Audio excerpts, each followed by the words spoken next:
ससुर के भावों को समझ गई बहू।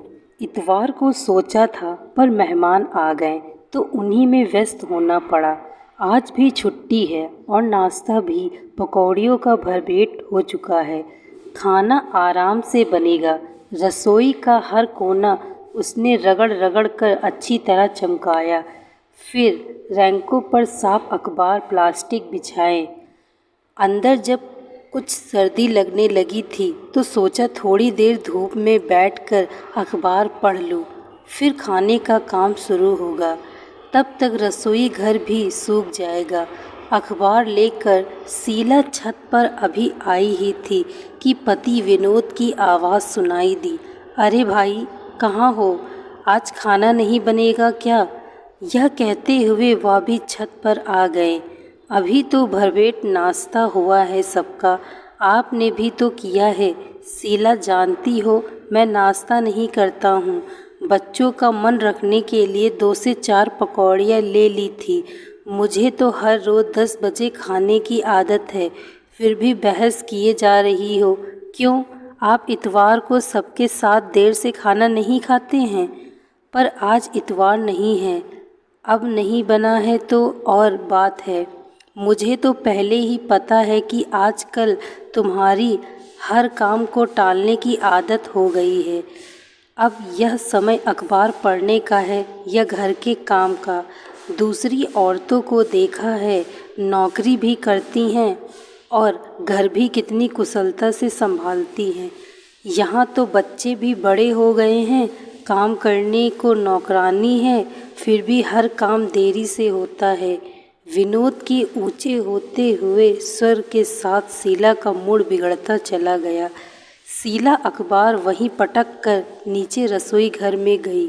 उबले आलू रखे थे, वे छौंक दिए और फटाफट आटा गूंथकर पराठे बना दिए।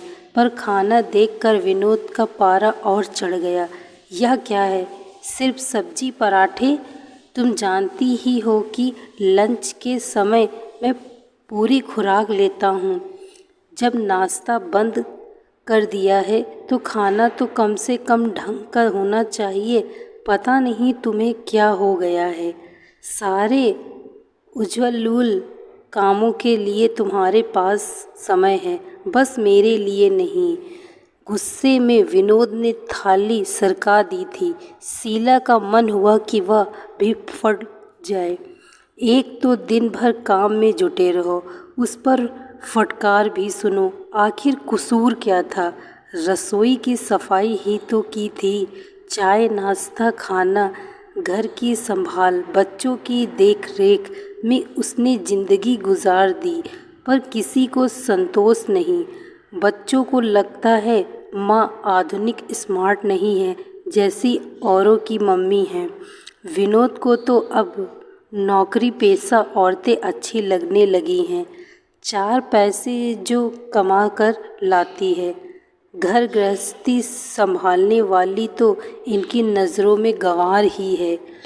विनोद तो बाहर निकल गए थे पर शीला ने बेमन से पूरा खाना बनाया। सुबह भी तब तक सहेली के घर से आ गई थी और शुभम कोचिंग से।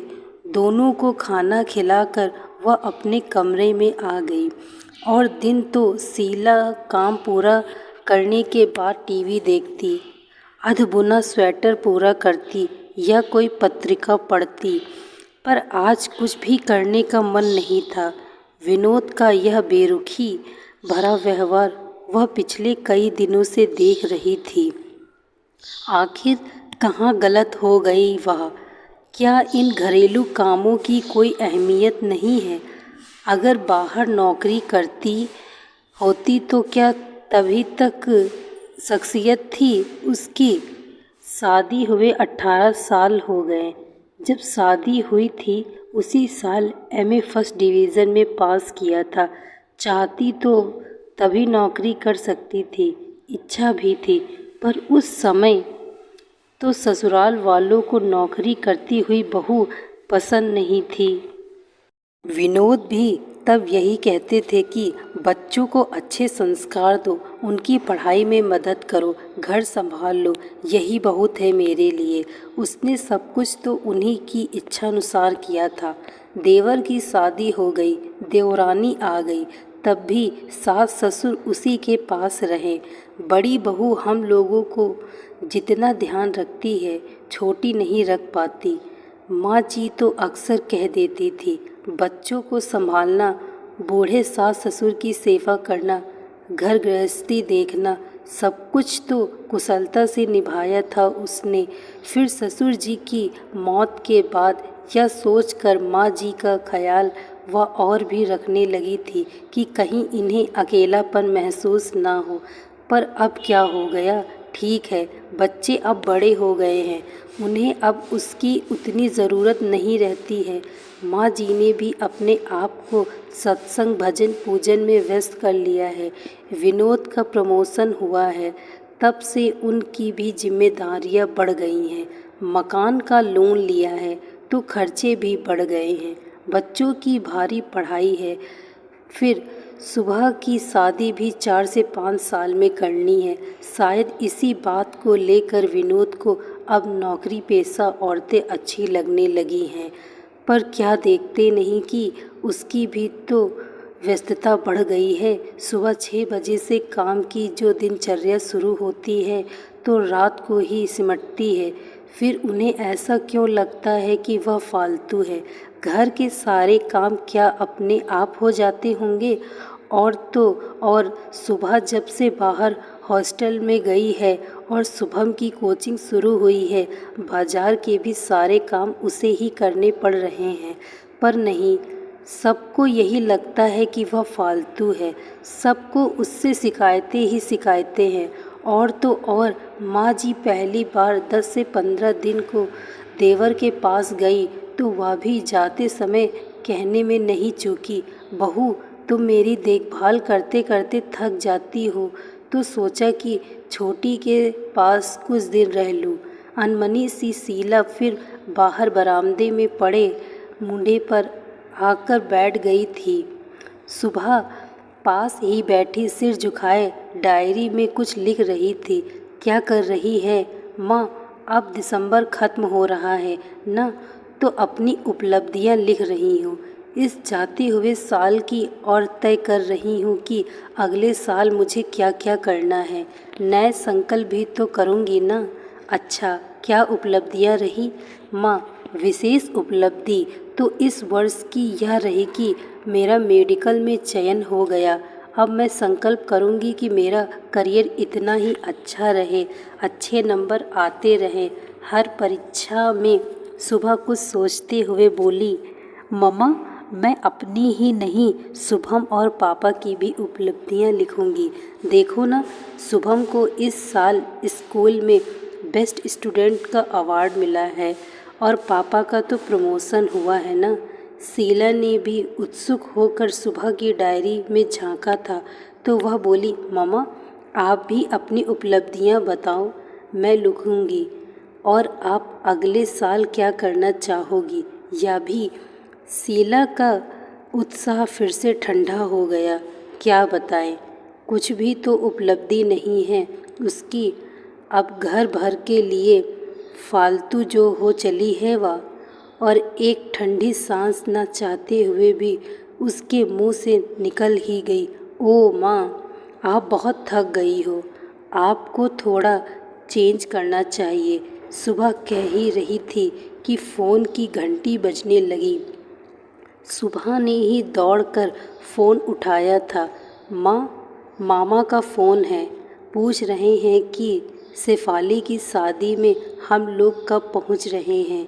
लो बात कर लो। हाँ भैया, अभी तो कुछ तय नहीं हुआ है। बात यह है कि इन्हें तो फुर्सत है नहीं क्योंकि बैंक की क्लोजिंग चल रही है। शुभम के अगले ही हफ्ते बोर्ड के इम्तिहान हैं। पर तू तो आ सकती है। शीला क्या जवाब दे यह सोच ही रही थी कि सुबह ने आकर दोबारा फ़ोन ले लिया और बोली, मामा हम लोग भले ही न आ पाएँ पर मम्मी ज़रूर आएगी। और सुबह ने फ़ोन रख दिया था। माँ आप हो, आइए ना। सुबह आग्रह करते हुए बोली, भोपाल है ही कितनी दूर, एक रात का ही तो सफ़र है। आपका चेंज भी हो जाएगा और नाते रिश्तेदारों से मुलाकात भी हो जाएगी, और फिर दोनों मौसियाँ भी तो आ रही हैं। माँ, आप यहाँ की चिंता ना करें, मैं घर संभाल लूँगी। बस पापा और शुभम का ही तो खाना बनाना है, फिर लीलाबाई है ही मदद करने के लिए। बस आप तो अपनी तैयारी करो। जाने का ख्याल तो अच्छा लगा था शीला को भी, पर विनोद क्या तैयार हो पाएंगे? शीला अभी भी असमंजस में ही थी, पर सुबह ने विनोद को राज़ी कर लिया था। फटाफट दूसरे दिन का आरक्षण भी हो गया और सुबह ने माँ की सारी तैयारी करवा दी। शादी की गहमा गहमी के शीला को ही अच्छा लगा रहा था। रात भर जागकर बहनों में गपशप होती रहती। सब रिश्तेदारों के समाचार मिले। भैया ने बेटी की शादी खूब धूमधाम से की थी। शेफाली की विदा होते ही घर सूना हो गया था। रिश्तेदार तो चल ही दिए थे, बहनों ने भी जाने की तैयारी कर ली थी। भैया, मुझे भी अब लौटना है, शीला ने याद दिलाया था।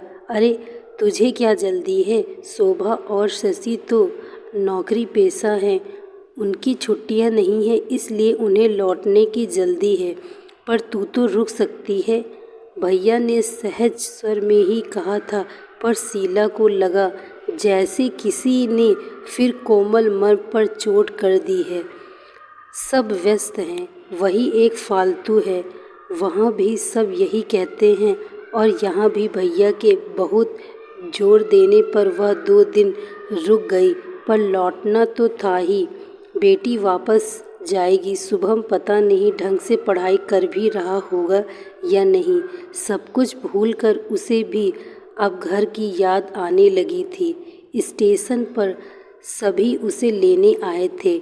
माँ, बस दादी नहीं आ पाई आपको लेने, क्योंकि वह अभी यहाँ नहीं है, पर उनके 2 फ़ोन आ गए हैं और वे जल्दी ही वापस आ रही हैं। कह रही थी कि मन तो बड़ी बहू के पास ही लगता है। सुबह ने पहली सूचना यही दी थी। उधर शुभम कहे जा रहा था, आपने इतने दिन क्यों लगा दिए लौटने में?